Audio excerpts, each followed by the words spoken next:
अस्सलाम वालेकुम। अॼु आहे ट्यूसडे, सुबुह जा 8 थियण वारा आहिनि ऐं मां वञा थी हॉस्पिटल पंहिंजे वैक्सीन जे सेकेंड डोज़ जे लाइ। सो वापसि अचे वरी तव्हां सां कॉन्टेक्ट कयां थी। एॾी रश आहे जंहिंजी इंतिहा न आहे ऐं मां पूरो कलाकु वेट करण खां पोइ हाणे चवनि था त असां वटि सेकेंड डोज़ जी वैक्सीन कोन्हे ऐं सिर्फ़ु फर्स्ट डोज़ वारा हिते वेहनि, ॿियनि हॉस्पिटल्स में वञनि। सो हाणे मां निकिती आहियां, ॾिसां थी घर थी वञा पहिरियों त पोइ कंदमि तारीख़ खे फ़ोन त मूंखे तो वठी वञे। ॾाढी ख़ुआरी थी आहे अॼु, अहिड़ी थकिजी पई आहियां जंहिंजी हद न आहे। 10 थिया आहिनि हिन महिल ऐं एतिरी देरि खां सुगंध ऐं तारिक, सुगंध त लाहौर में वेठी आहे, उतां खां तारिक ऑफिस में आहे, उतां खां ॿई ॼणा जेको कंटिन्यू डिफरेंट हॉस्पिटल्स मां फ़ोन करे पुछनि पिया त जितां कितां इहा ख़बर पई त उन्हनि वटि थोरो थोरो स्टॉक 200 टोकन हुया, उन्हनि वटि त उहे पूरा थी विया आहिनि। सो अॼु त कोन थी सघियो, हाणे मां वेठी आहियां, हालांकि मां एॾी थकिजी पई आहियां।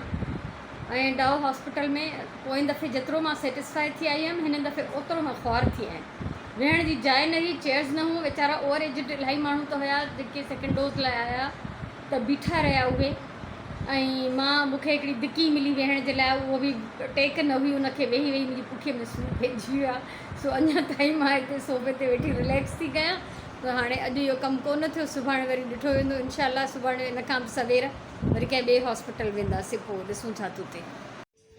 कमु वारी मासी हली वई, 11 थिया आहिनि, थां धोई वई, किचन साफ़ु करे वई, खीरु मुंहिंजो थधो थियो आहे, इहो फ्रिज में रखंदमि। भाॼी वारो आयो, उनखां वरितमि पटाटा, गिदरा, हिकिड़ो ई फ्रूट खणी ईंदो आहे इहो हिकिड़े दफ़े में, ऐं तूरियूं वरितियूं आहिनि, धाणा वरिता।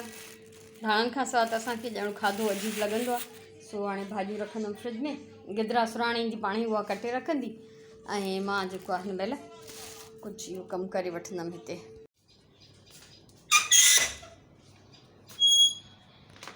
शाम जा 5 थिया आहिनि ऐं मां आई आहियां ॿाहिरि प्लांट्स खे पाणी ॾियण लाइ। अॼु एॾी गर्मी हुई जंहिंजी इंतिहा न आहे, ऐं सुबुह बि जेको 8 बजे मां ॿाहिरि वियमि त उहा 8 बजे वारी उस बि जेका हुई उहा इंतिहाई तकलीफ़ ॾे हुई। सो हाणे हिननि खे ॾींदमि पाणी।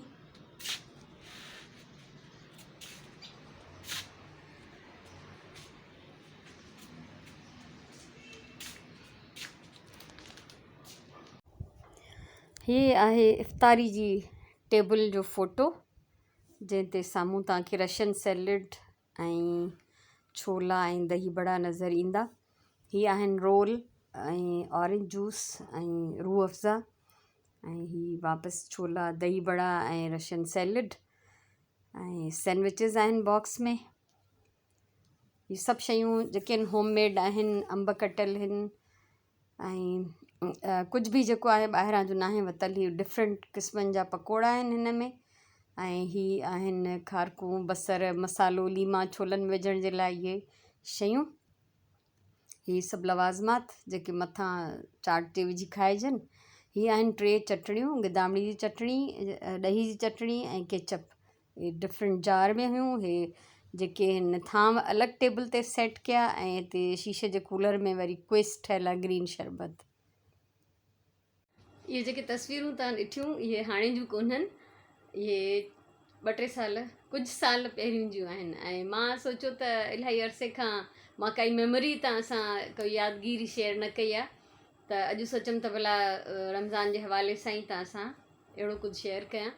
सो इहे तारिक पंहिंजे दोस्तनि जी इफ़्तारी कई घर ते, त इहो उन जे सिलसिले में कुझु तस्वीरूं हुयूं त मूं चयो तव्हां सां शेयर कयां। न त हाणे त असां तमामु घटि ई था कयूं, ॿार बि खाइणु पसंदि नथा कनि एॾियूं रिच शयूं।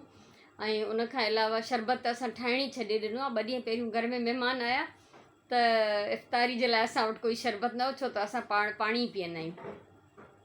त या अगरि लीमा हूंदा आहिनि त लीमनि जो उन महिल फ्रेश ठाहे वठंदा आहियूं, बाक़ी हीअ रेडीमेड शरबत वठणु असां छॾे ॾिना आहिनि।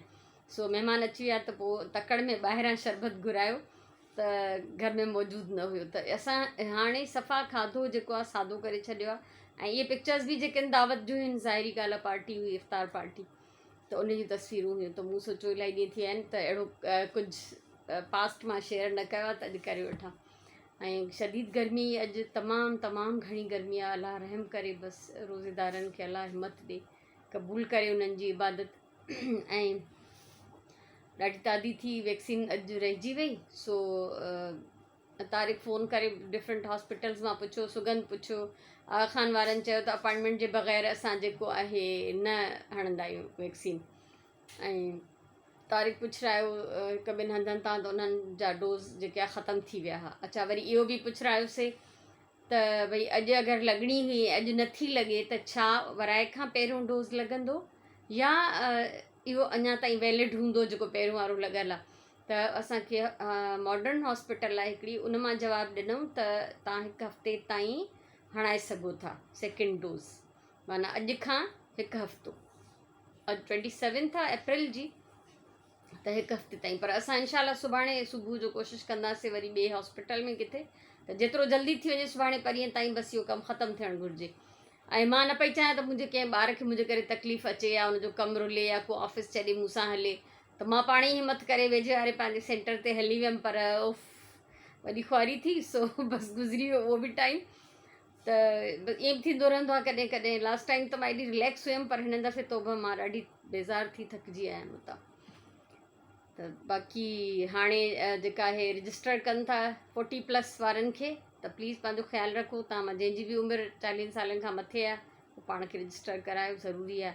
जान आहे त जहान आहे, ठीकु आहे न। सो सिहत हूंदी, ज़िंदगी हूंदी त मज़ा बि हूंदा, न त बसि हर शइ ख़तमु आहे। सो अलाह साईं सभिनीनि खे तंदुरुस्ती ॾे। हिकु दफ़ो वरी दुआऊं आहिनि, ॾाढो ख़ौफ़ आहे, ॾाढी दहशत आहे। अर्ज़ु आहे अलाह साईं खे त असां गुनहगार बंदा आहियूं, ऐबदार आहियूं, पर अलाह जा बंदा आहियूं, त रहमान आहे न। असां केॾा बि गंदा हुजूं तो असां ते रहम करे पंहिंजो बसि हिन वबा खे दुनिया मां ख़तमु करे, हर इंसान ज़ात खे हिन खां बचाए, असां सभिनीनि ते पंहिंजो रहम करे। सो बसि इहो हुयो अॼु जो व्लॉग जेको मां तव्हां सां शेयर करणु चाहियो। त मूंखे उमेदु आहे तव्हांखे पसंदि ईंदो।